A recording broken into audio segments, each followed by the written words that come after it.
America और Israeli हमले के बाद ईरान के शहर तब्रेज़ में पेट्रोकेमिकल कंपनी के प्लांट में लगने वाली आग पर काबू पा लिया गया। ईरान की सरकारी खबर एजेंसी फारस के मुताबिक प्लांट में सूरत हाल मुकम्मल तौर पर कंट्रोल में है। इंजीनियर्स और तकनीकी माहिरीन प्लांट के नुकसान का जायजा ले रहे हैं ताकि आग से होने वाले असरात का अंदाज़ा लगाया जा सके।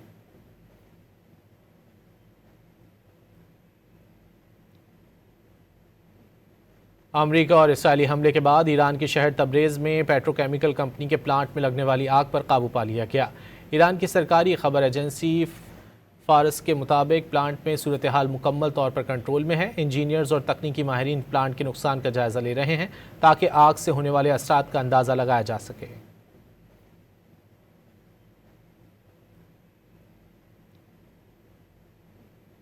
अमेरिका और इसराइली हमले के बाद ईरान के शहर तब्रेज़ में पेट्रोकेमिकल कंपनी के प्लांट में लगने वाली आग पर काबू पा लिया गया। ईरान की सरकारी खबर एजेंसी फारस के मुताबिक प्लांट में सूरत हाल मुकम्मल तौर पर कंट्रोल में है। इंजीनियर्स और तकनीकी माहिरीन प्लांट के नुकसान का जायजा ले रहे हैं ताकि आग से होने वाले असरात का अंदाज़ा लगाया जा सके।